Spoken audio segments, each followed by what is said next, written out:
the interesting thing is, we've discussed and we've got all these experts. We've been trying to be an expert since afternoon, right? I've been speaking a truckload with you. What I'm really keen to do is to get somebody who's actually a small business who's gone online, who's used media to really come and kickstart this entire session. And then all the experts are here. I'm here to just make sure that they keep talking to each other, don't fight with each other. And when you ask the question, nobody kills anybody. That's what my role today is. So I really want to get on stage, most importantly right now, Nand Kumar, who's the head of online tutoring at Ideal Classes from Goregaon.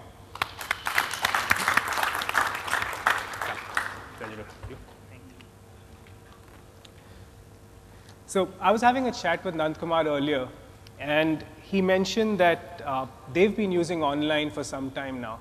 And he had a very interesting experience with how the online space has worked out for them, and also the transition they've done from traditional media like print, which they've been using. So I thought you could just tell us a little bit more about what your experiences have been. Okay. In two words define our Google AdWords experience: affordable and effective. Why effective? I mean is Google ads are displayed to people who are looking for those ads. What I mean is a student who is looking for a particular course information, only those students are displayed those ads, which avoids redundancy to a great extent, bringing down the cost, and it increases the lead generation multifold. Let's take an example of one of our campaigns. We did a 10-day campaign wherein we received around 250 plus leads. If we have to run the same campaign in the print media, it will cost us almost 10 times more than what we invested in a online medium. The second point is affordability. If we consider the print media, we say that the bigger the ad, better is the visibility. But this mantra doesn't work in online media, so it reduces the cost, okay, to a great extent. That's interesting. So you mentioned this thing about print media and online media, and maybe I just want to get your perspective. I mean, you've been, Get-It's been, so I know it's classified and it's not really the Times of India equivalent, but it's really print and then it's online, right? And I just want your perspective on, you've been taking this big shift from print to online. What's your perspective on this entire traditional debate of whether somebody should be using print media or online media? Okay, so we started off, we pioneered the entire concept of Yellow Pages in the country about 25 years back. And Yellow Pages actually lists down the businesses. See, the objective at that point of time and objective today is the same. Objective for a small business still remains that I want to get a lead at the minimum possible cost and which gives me the highest possible conversion. Now, print also used to serve that purpose, online is also serving that purpose, mobile is also serving that purpose. The only difference today is that the platform varies. So, at Get-It, we have gradually realized that the online medium as such and the mobile medium, it offers a far more efficient, it's a far more efficient medium. The measurables are there where we can actually measure how many leads have come in, what has been the conversion, the leads have come in from which category. In Yellow Pages also, you used to search by category. Over here, what has happened, primarily what has changed is that in the online medium, when you search for anything, you search through a keyword. Most of us use Google and most of us use other search engines. You always put in a keyword and that's when the ads appear. So, an advertiser, a small business or a big business can actually target. See, over here the word is targeting. You can actually target the people, those who are looking for you, and therefore you increase the efficiency and the output from the campaigns that you do. So, at Get-It today we are investing a lot of money and a lot of time and effort in saying how can we get better leads to you, how can we use AdWords to get the leads, how can we use our own medium to get the leads. And we keep on trying a mix of campaigns, we keep on trying a keyword, different kind of keywords with different spends, and then see what best works for the online, what best works for the SME. But you do agree that it's much more efficient now to go online as one of the primary vehicles for a small business if they're looking at a high ROI from their promotion? Yes, sure. So, the basic advantage is that in case of print, once you used to give an ad, there was no way to measure whether I have received a call because the person has seen the number in the print directory or he has just called me through some other source. Okay. Whereas, in case of online, you still have a way whereby you can say that a person, after seeing the ad, you can have a system whereby there are various tools through which you can make him call you, and thereby you can know that these people have come to me through an online source. You can make him land on a lead page, you can make him land on a click to call number, you can have different ways to measure that performance. So, yes, to that extent the spends become far more measurable and far more efficient and transparent for the advertiser. So it's great, and I think what you mentioned very critically, which we've also been discussing in the last couple of sessions, this entire piece of the click lands someone somewhere, right? And that something is your digital presence. So I'm going to look to Sanjeev now, who's like the L&T for the digital space for us, right? How do you, how does a small business go about constructing their online house? So, the most important part in for a business in the puzzle called internet is actually having a domain name. That becomes the first entry point for every small business to actually acquire their own domain name, have a website hosted on that domain name, and then have a complete online presence. There are few factors that one needs to consider about domain names, even though we all know it's become a commodity, but it's very important for a small business to actually control the domain name. There's something called registry key or hold key for it, that every owner of a domain should actually be aware of a registry key for himself. It's a real estate on the internet of their own business. Now, there are few examples around domain names and some statistics. Globally, there are around 180 million domain names, and most of these are owned by small businesses. India, we are still at a very infant stage. We have approximately 3 million domain names, whereas in terms of small business, it's around 35 million small business in the country. And at the same time, we only have 500,000 websites, which actually resolve, the domains resolve on 500,000 websites. So, more and more businesses get aware, and they actually want to avail the power and the benefits of internet. They should have their own website, own domain names, and have a online presence to start with. That's great. So, when you talk about the fact that you have 3 million domains but only 500,000 websites, that means 2.5 million businesses are just squatting on the domains? Correct. So, what they have actually done is a lot of businesses have acquired a domain name, they have purchased it, but they have done nothing with it. So, they haven't got around to making the website or publishing it. Right.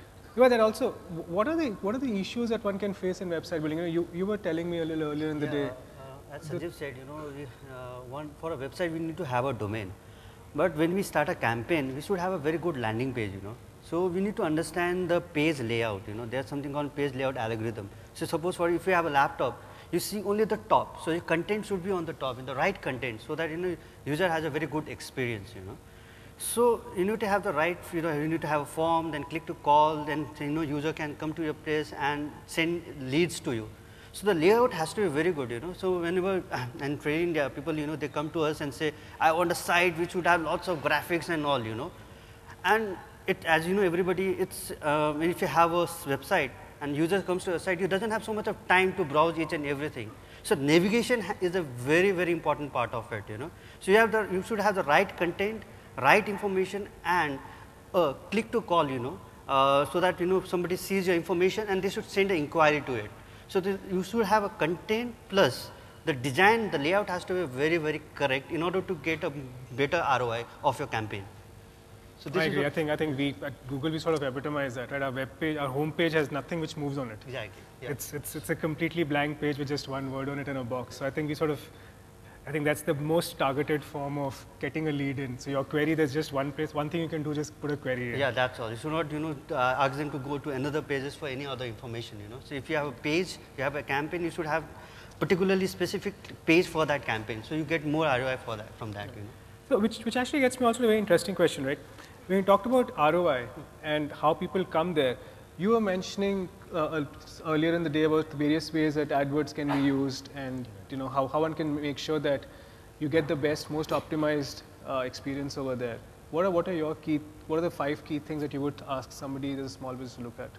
I think the biggest question the business has to ask is about what is the business objective. Sorry, is this audible at the back?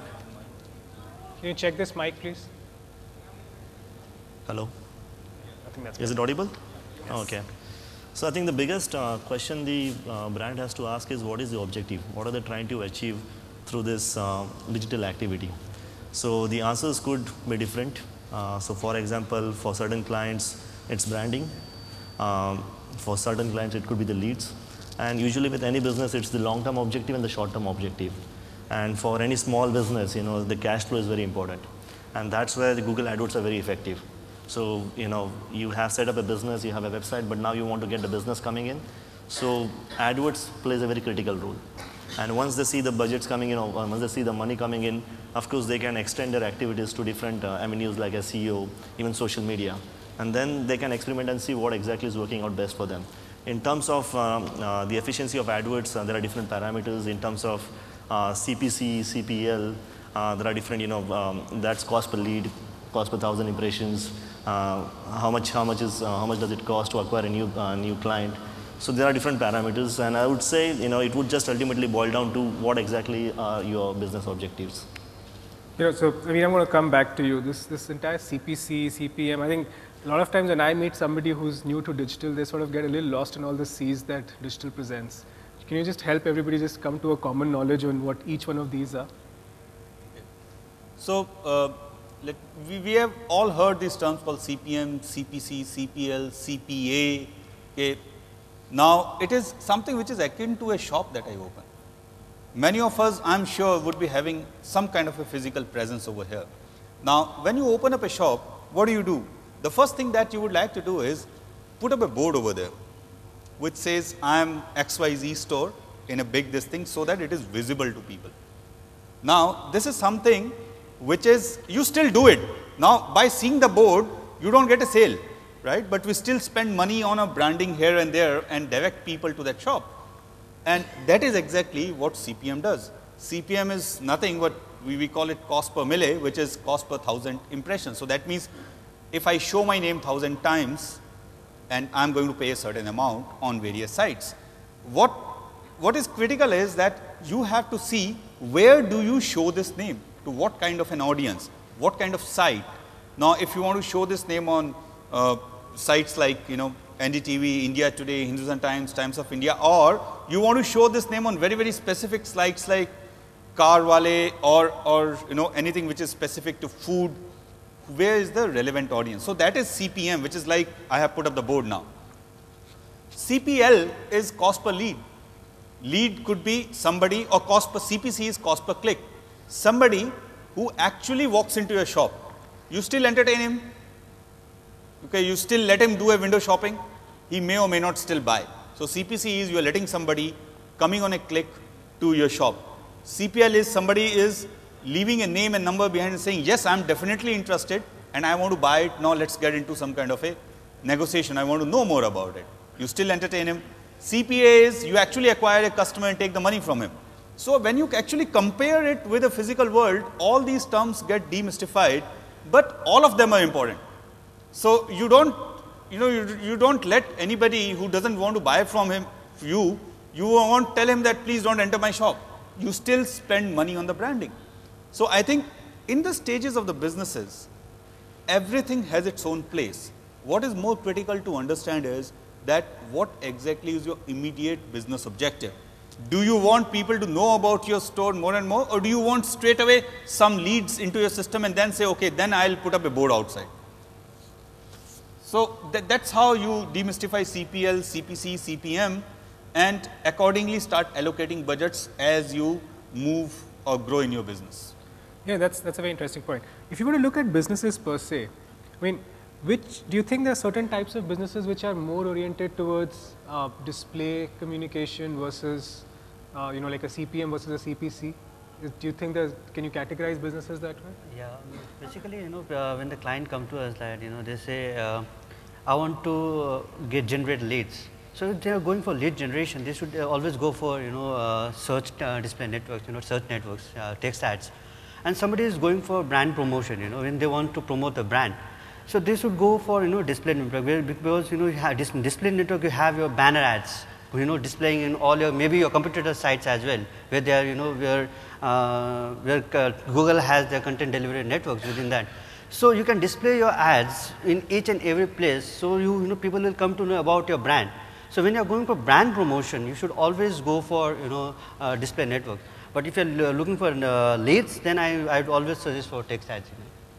I'd like to share an example and also with audience about a point on category and also how this online medium plays very important for every kind of business. 2.5 years ago, we were doing India research, whether India is a country which will actually go online, whether internet, the power of internet will be understood by the community, the Indians. I finished my meeting in Chennai and traveling back to the airport in a taxi, and when I reached airport, I asked the taxi driver to give me a receipt. Told, sir, no receipt, give me a card, I'll email it to you. Told, okay, this is 2009. And next day I get an email from so-and-so @xyz.in. So what that meant is like a small business, a taxi business has its own domain name, own website, and they are ready for the launch in the internet space as well. That's So fantastic. perfect example for every business that can take the advantage of power of internet. That's fantastic, and that's a great example.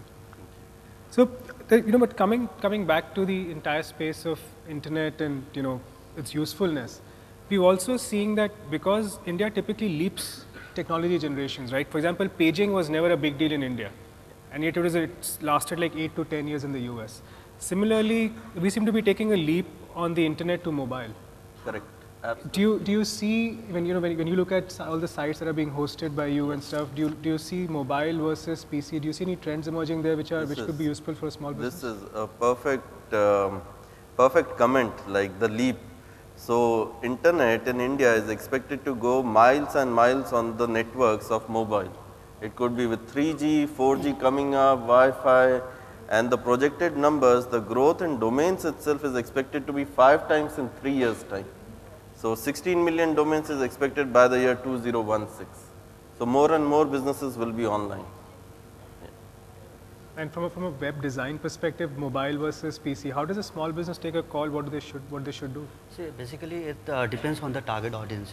What type of products they have and what are the target audience. If the product is such that it is movable, and they like, if they are basically into local business, we have noticed that if they go mobile, they generate more leads. So local, they are benefit from, because people they search, okay, let me go where is the restaurants, so if they are doing, they are into local business, they should especially go for mobile version as well.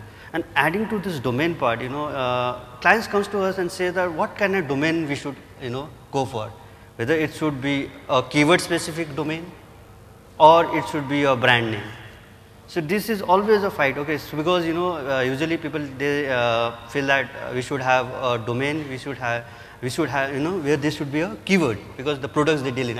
Here, but a product I mean in a keyword I mean it's a product. Like for example, it's a musical fountain. Somebody is dealing in musical fountain. So should they go for a domain like musicalfountain.com, or should they go for a brand as per the company name? Suppose for example, if there is a company name called Color Design. So it's a color design who is dealing in musical fountain. So the color design comes to us and say, okay, should I go for a domain which is like colordesign.com or musicalfountain.com? So as per basically when we suggest to a client, we say that you should always go for a brand name, because brand name is something like, for example, Yahoo. So it's Yahoo doesn't say that it's a directory or something like but you remember those names. So you should go for a domain name which is very easy to remember and which is brandable. And if you are thinking only in perspective of search engine, then you should go for keyword specific domains. What we suggest here is you should have multiple domain names. One for your standard, which could be .com, and also the second with the local one, which is .in. And then you can have other multiple domains that actually get the traffic to your own website, which could be from various other, whether it's industry specific or the brand specific as well. When you look at from an AdWords perspective, do you think the domain name makes a big difference?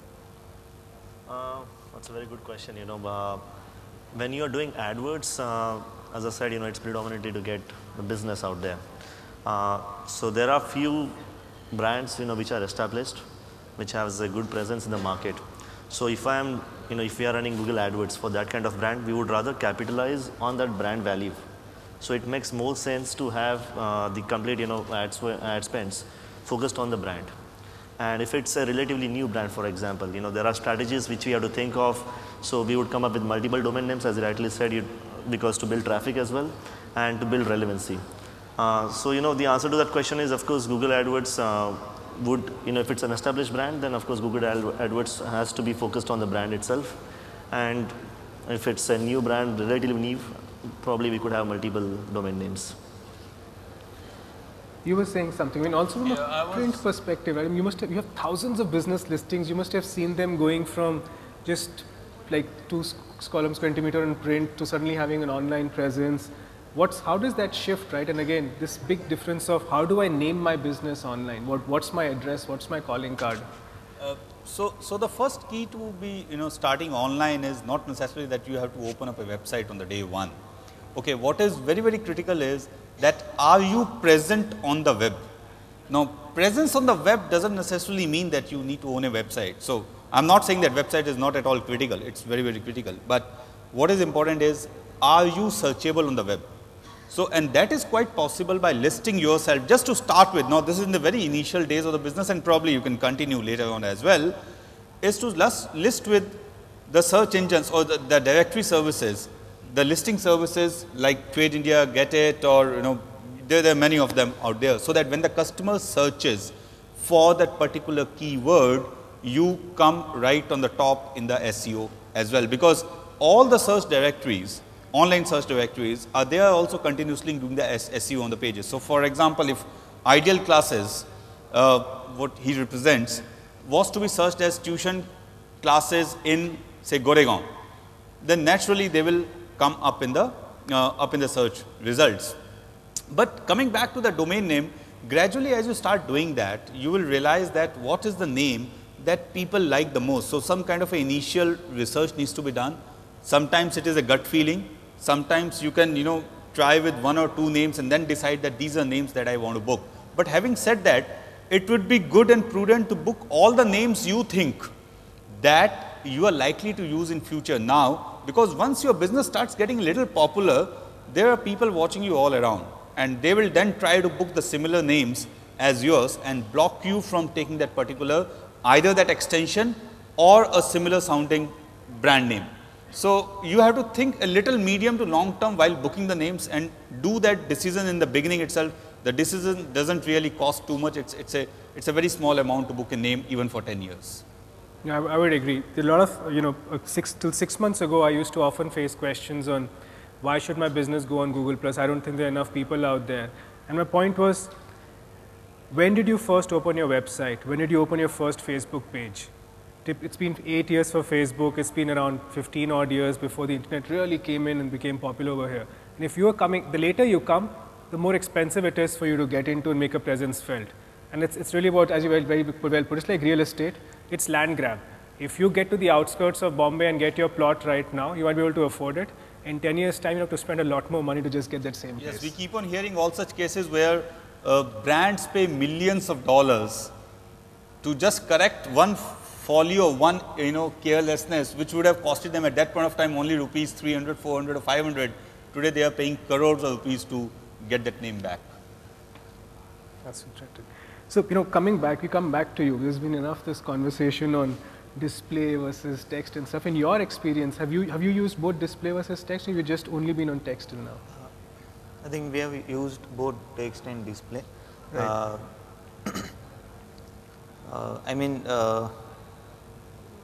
But I think to begin with, text are more effective compared to display. Display is more for brand building. So initially we started with the text, okay, and then when we were doing print media ads as well, okay, that time we considered brand building on Google also. But still, okay, we do not understand it the way we understand print media. But we, from a coaching institute perspective, foresee that with the increase in internet penetration, our ability to reach out to the students through Google, okay, will be far more effective compared to print media. Interesting. But tell me this: when you first put your business online, and we've been sort of discussing about various apprehensions that people have. What was the one thing which was your biggest worry when your business went online?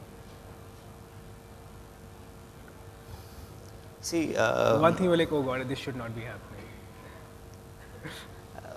See, we were apprehensive about leads that we would generate and the conversion of those leads. But for us, that percentage had been impressive compared to our print media conversion. Now, one reason could be that we had very catchy launch page design from Ad Global 360. But at the same time, to increase the conversion, apart from the leads, to increase the conversion, what we felt is if there is a follow up, okay, or probably online chat kind of feature, okay, it helps us to convert it from the lead. I mean, make him customers from the lead. I mean, that's what has been our experience. But just to add to this, whatever campaigns we take on the lead now is talking about conversion and all. So I would also say that it's equally a function and responsibility of the business to look into the conversion, because, for example, they did a campaign and they need to have one actionable items in the text. So some kind of action, the action could be a call, action could be a form fill or whatever it is.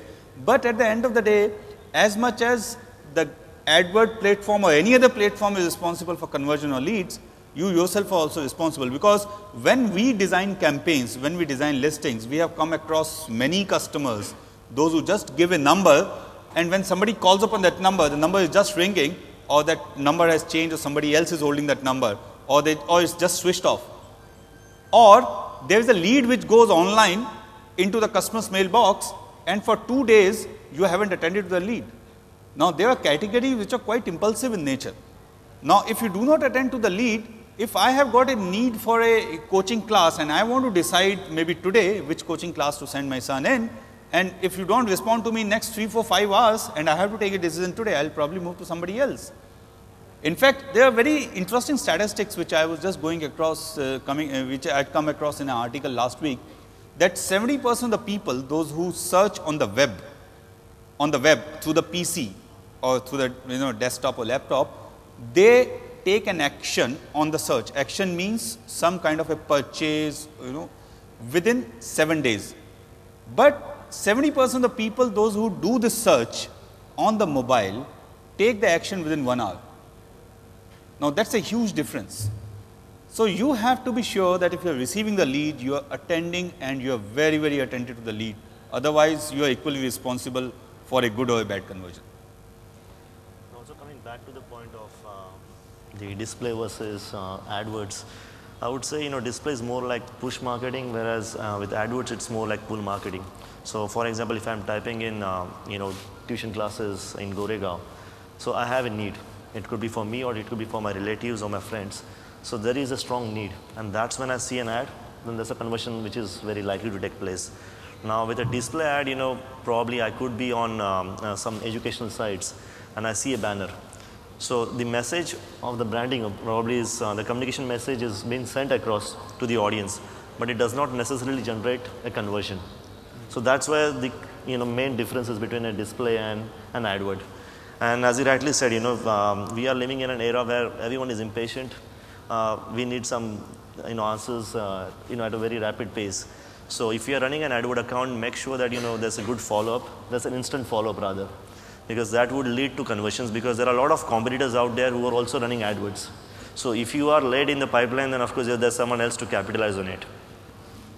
And not only immediate follow-up, but also how do you capture the lead. So some of the experiences, I will not get into specifics, but we have had customers those who will have a 10 field or 12 field form to be filled up for a lead. I think who has got time to fill up 10 or 12 details about yourself? It has to be very quick, short, simple. 2 or 3 quick fields which gets you the ability to reach back to the customer.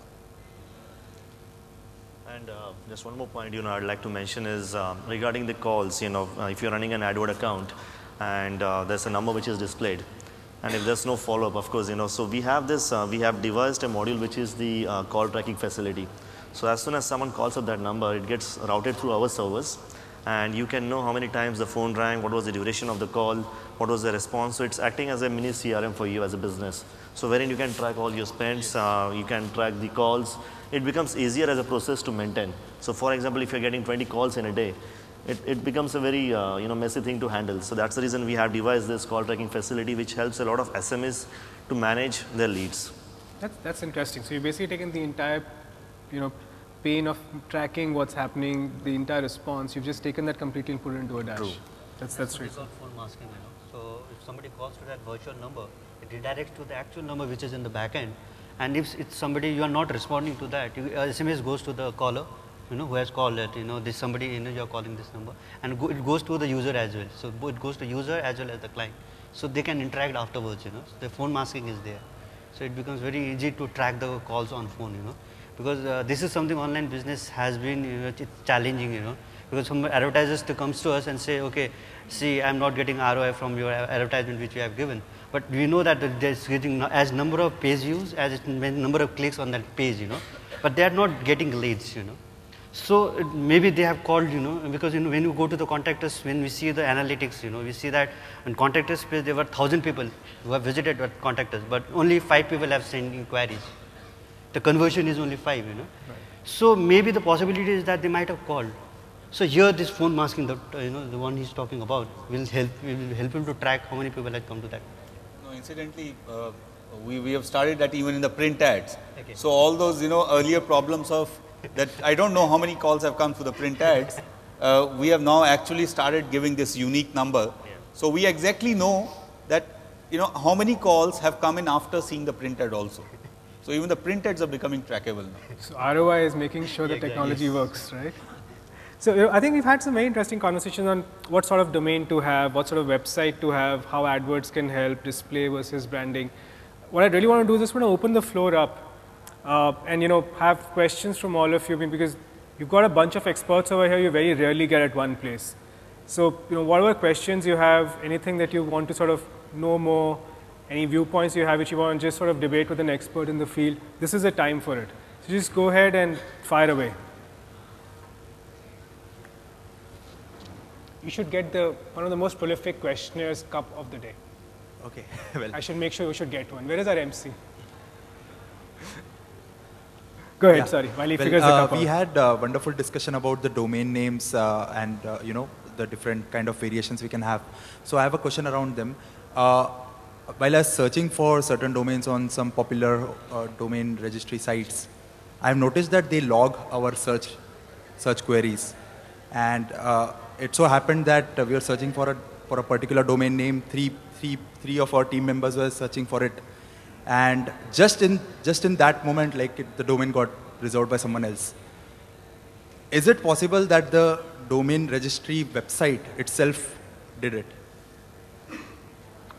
So there are various instances for this. So possibility, because certain extensions are open to all. Say .com is a universal domain, .in any business can acquire it. Depending on what site you were searching, and when maybe you have done a beautiful domain name search that's actually got listed with the registry where it was, and they acquired it. Now there are lot of businesses who actually control or purchase domain names in advance that they can resell to the customers. So that is a quite possibility, but because all governed by ICANN rules and regulations, they have made it open to all. Well, so my question was that just 1 hour back the domain was available, and just while we three of us were searching from different IP addresses, right. And it was actually logging, while we were seeing, we could see in the history that these are our search queries, yeah. And just within that 1 hour someone else booked it. Yeah, that's so real time. Isn't it unethical on their part to do something like no, this? Are there any regulations around this? No, as it is, it's a very open spaces, like .com, .in, both are open. So if your domain name which you have searched is so nice, that's where it's actually resolving, they came to know they can actually purchase it. But you have that window of say around 7 or 8 minutes where you can actually purchase it. So it holds on for certain period of time. If you complete the transaction, then it's your domain for it. But only they knew about our search results, no one else, and I find it little unethical on their part. There is quite a bit this. in this industry. Yeah. Okay. There should be some regulations around it. That's my only concern. Thanks. If anyone wants to ask questions, we're going to have only 10 questions. If you could line up near the mic, it'll be great. It's only going to be 10 questions, if anyone's there. What factors should a small business in India consider while choosing a hosting company? After having bought the domain name, to choose a hosting company as the Indian small business, what factors should they consider? A very good question actually. So hosting, you can basically where it starts and where it finishes, the pricing difference is way too high. What you have to actually see is where you are purchasing, how reliable they are, whether you know them from past, whether they are reachable. So whether they have their contact details or it's only a phone number, whether they have a physical office address or it's only a virtual number. So these are few of the factors that you should research before buying a hosting package. I'd like to add on this, certain things you need to take care of. If you have a website, you need to see how heavy is your site. So when you buy a space, you have to be very clear on the aspect that or how much space you have to buy, because you will find hosting companies will provide you 10,000 rupees, you get a hosting of 500 MB, but your website is more than nearly 90 MB. You already have file space, so you have to take space more than that. Then you need to have to be very clear with the hosting company that what will be the bandwidth they will give. So because the bandwidth, the lower the price, the less the bandwidth. Understand? So you need to be very clear with this guy, hosting people, that tell me what happens if the bandwidth is over. So are you able? Will you charge me more for that? So the customer support, the customer support is very important, because when you are talking with somebody, if you find any kind of problem, so that they can solve it instantly. So these are the areas you need to be very, very careful. And moreover, what is the file system they support? So hosting company who have to take less money, they do not have all the file system. Like for example, PHP, there are certain open source file system like PHP, ASP. So those has to be supported by those hosting system. The hosting provider has to provide that support facility. So you have to look into these aspects when you choose a hosting good service provider. Thank you.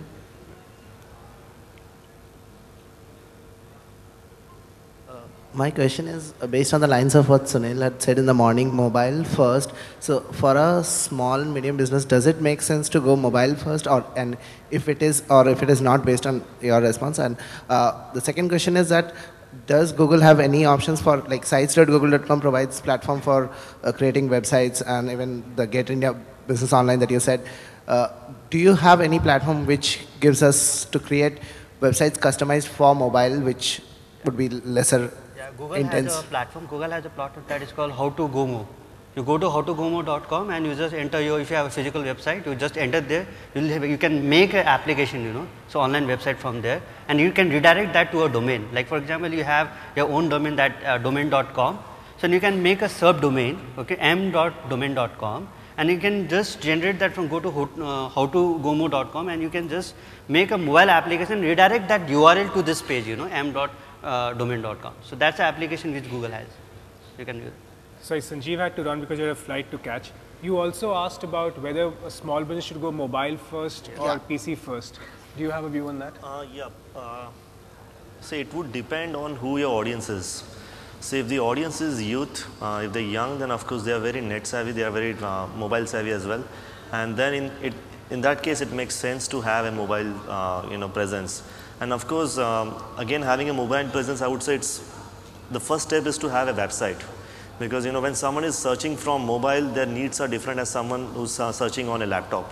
So as you rightly said, someone who's searching on mobile probably needs to make an urgent decision, or they need to buy something very urgently. So in that case, of course, you need to have a mobile site or a website, I would say, depending on the audience again, depending on the profile of audience. If someone who's into probably 40 plus, this is the trend that we are seeing right now, they are not so savvy with the mobile or the cell phone. So in that case, it's better that we stick to the laptop or the machines, I would say. Thank you. But having said that, one is the audience. It's also a question of your category that you are catering to.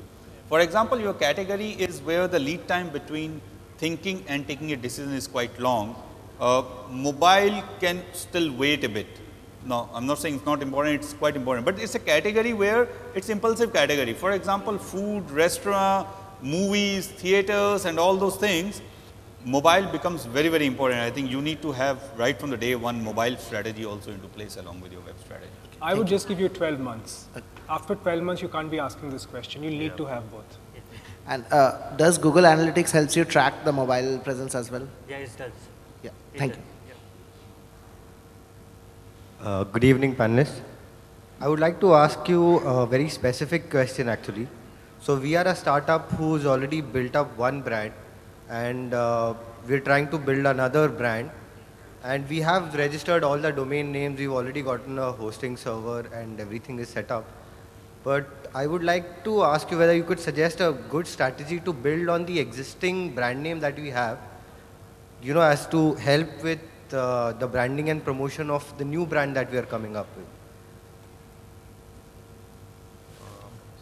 So probably, you know, so we have. So you already have a brand which is been in existence for the last, you know, some for time. 1.5 years. Yeah. Yes. And now you're coming up with a different business. No, the business is the same. Okay. The first brand just helps the newer brand to come up. So it built the first brand. In the same category. Yeah, it's a campus network that we are building, and the second brand builds on this campus network for, you know, further innovations. So I wanted to know whether you could suggest some good strategies to go around with. Try and answer this question. If the audience of both the brands is same, I'm assuming you found some reason to have two, right?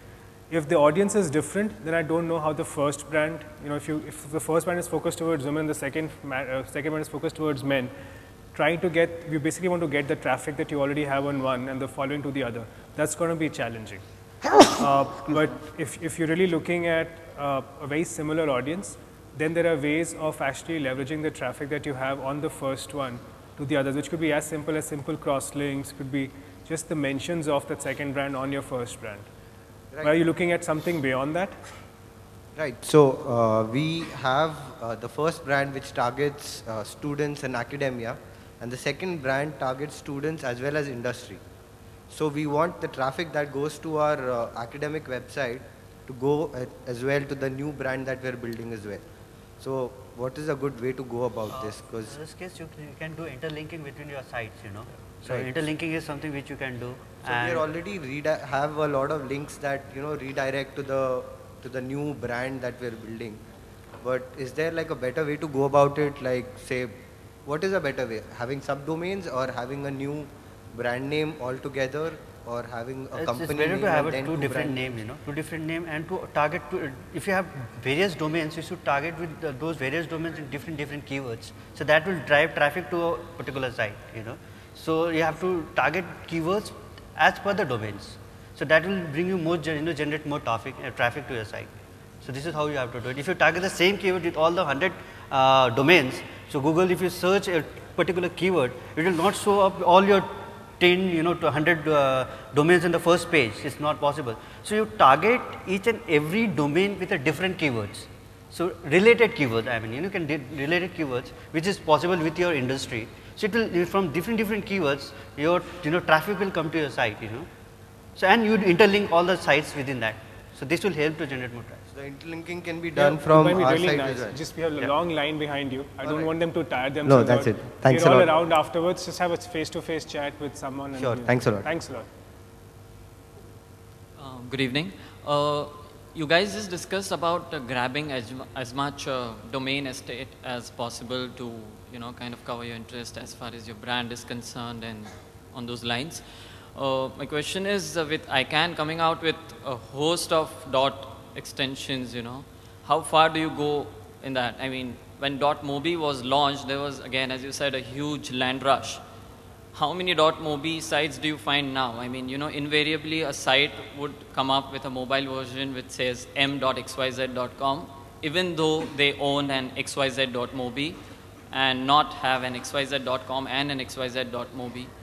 So, I mean, that in spite of the fact that, I mean, in a country like India where the mobile penetration is so high and, I mean, the internet on mobile is also gaining traction, it's still not gained. I mean, and so for a company like a automobile company, I mean, what? I mean, he registers a .com, then a .in, then a .co.in, and then probably a .vehicle, a God knows, I mean, how far do you go on that?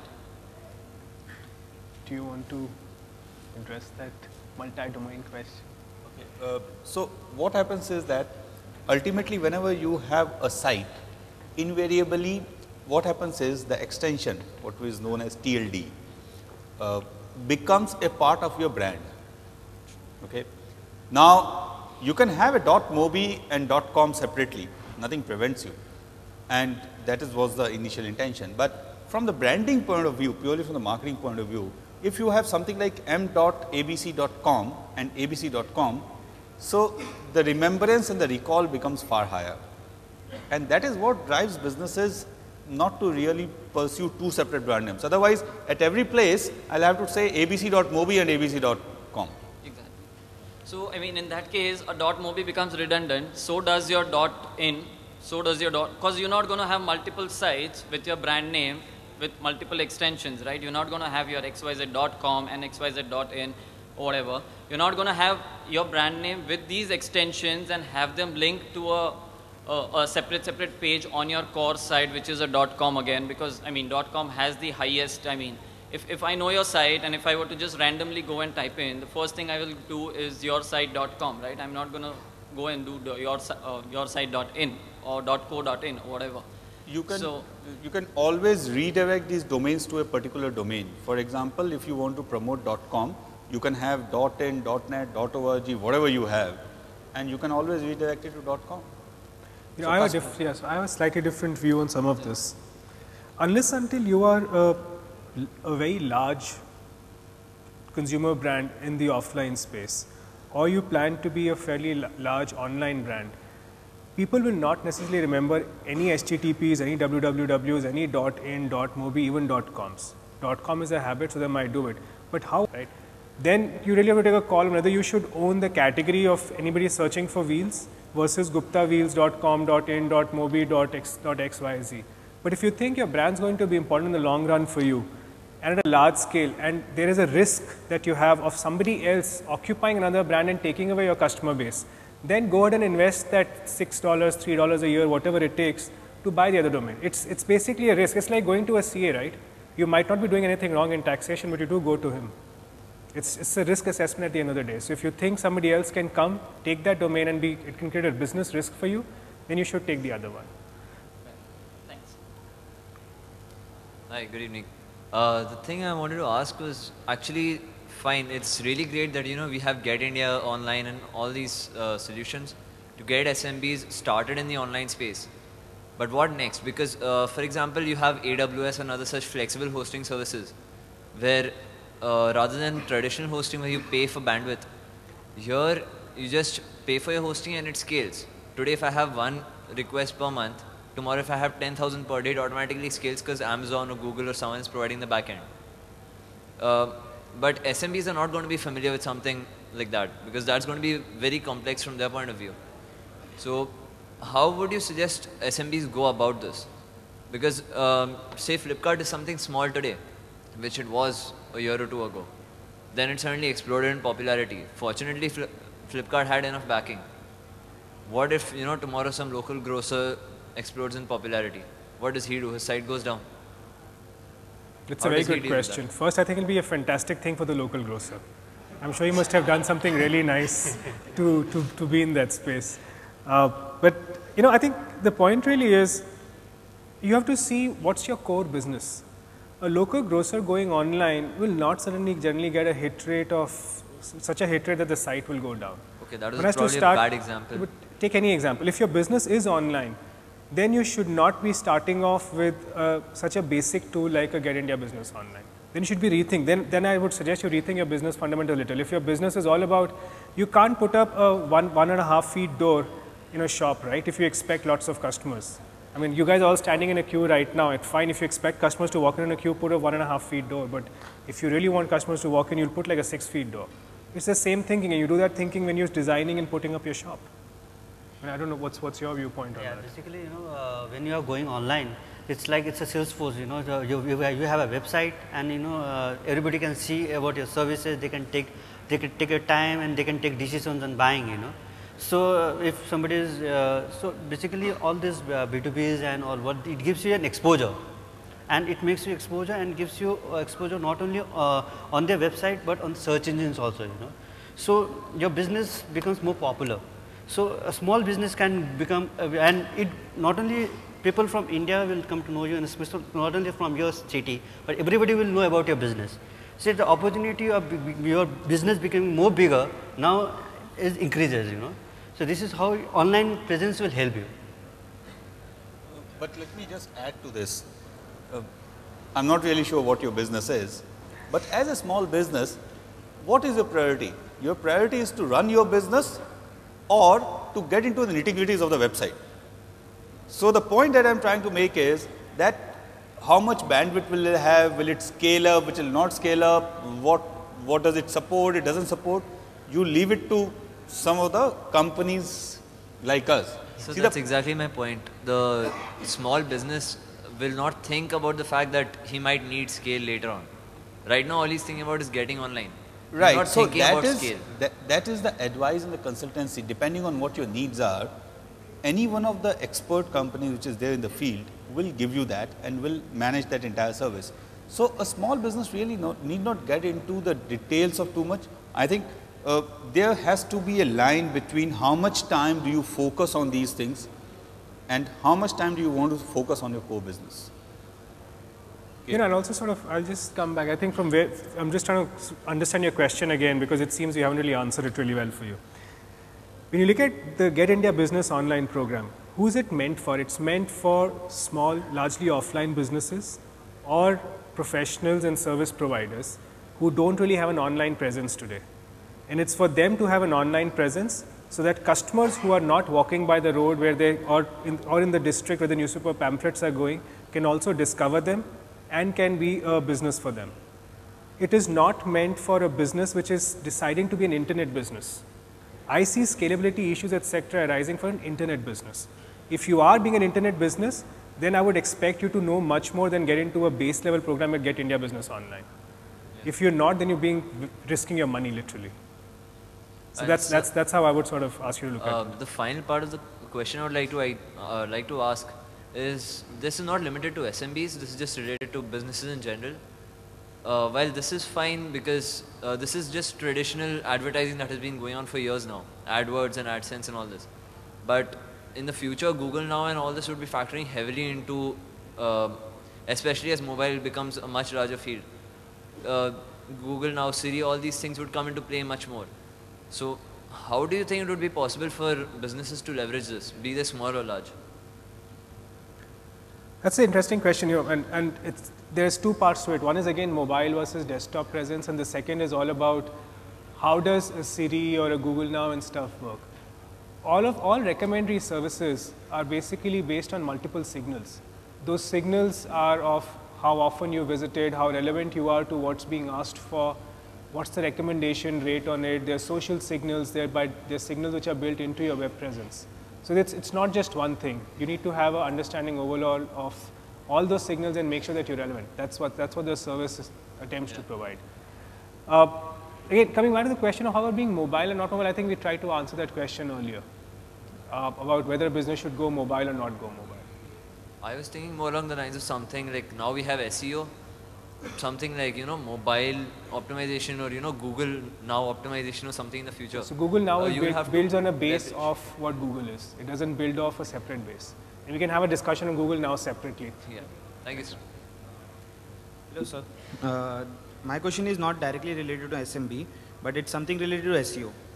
It's like I have been hearing a lot about mobile from morning. So my question is, which one would you suggest with respect to SEO? M.domain or responsive site or a direct site for mobile sites?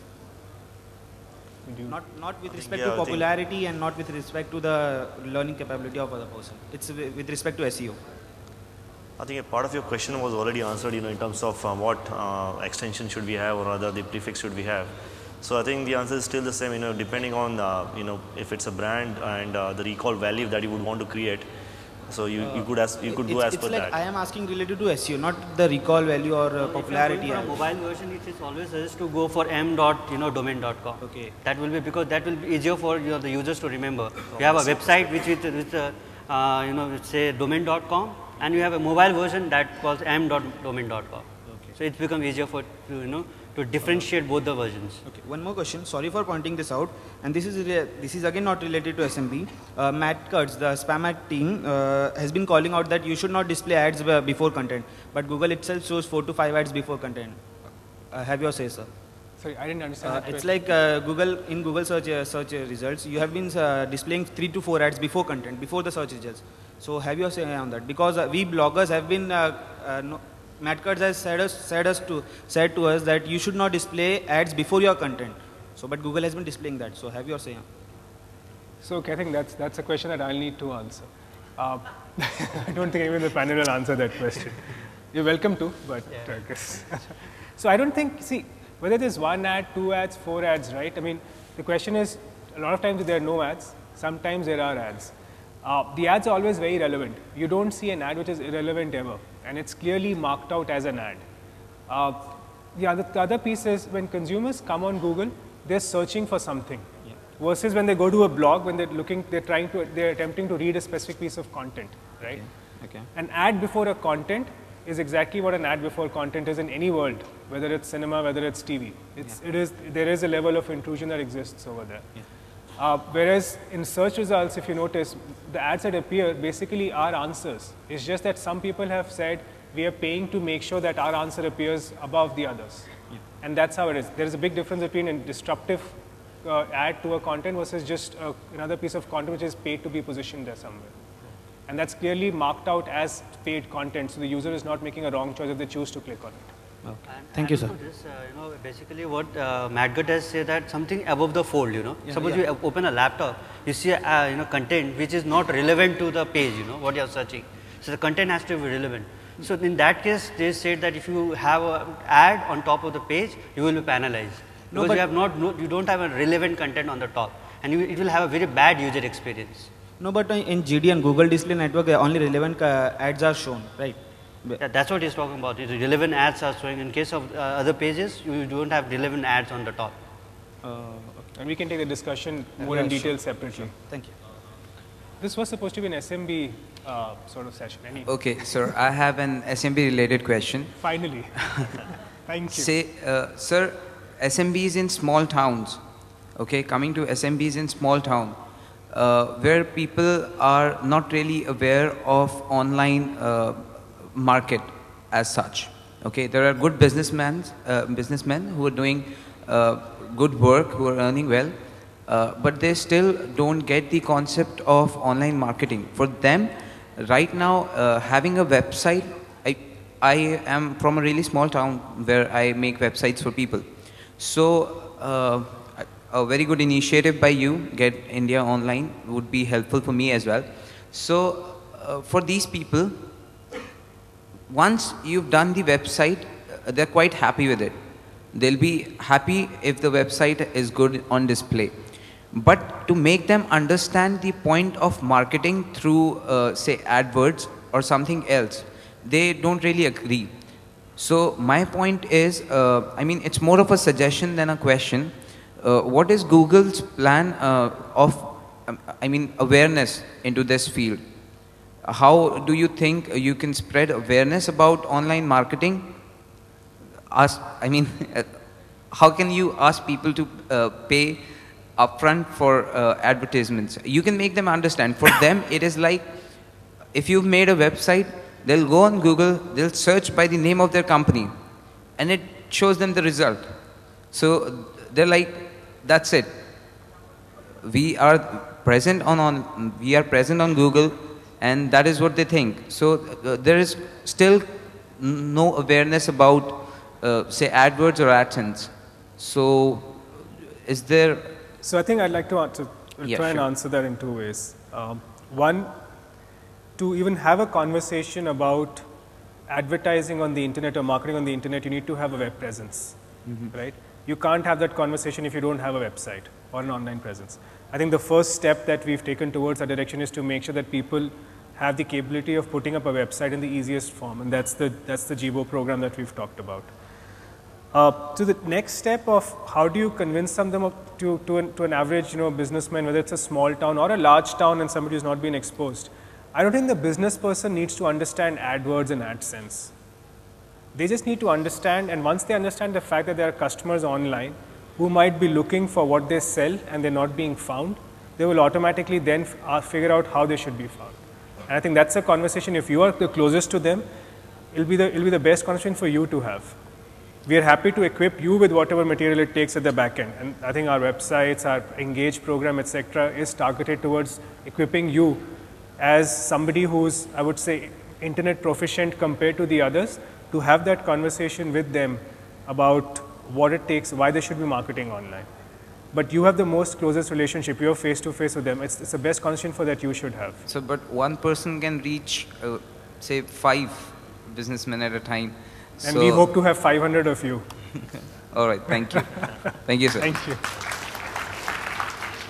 Thank you so much. I think that's it. We're around for catching up somewhere on the sort of grounds over here if it takes to be. Thank you. Thanks a lot for being around, and I hope the session was useful for you. Thanks a lot. Thank you very much. Thank you. Thank you. And we have special marks for all our panelists. Thanks. Thank you so much. It was very Oh, yes. Please. This is. Thanks. Thank you. Thank you so much. Thanks. Thanks for coming. Thank you. Oh, thank you.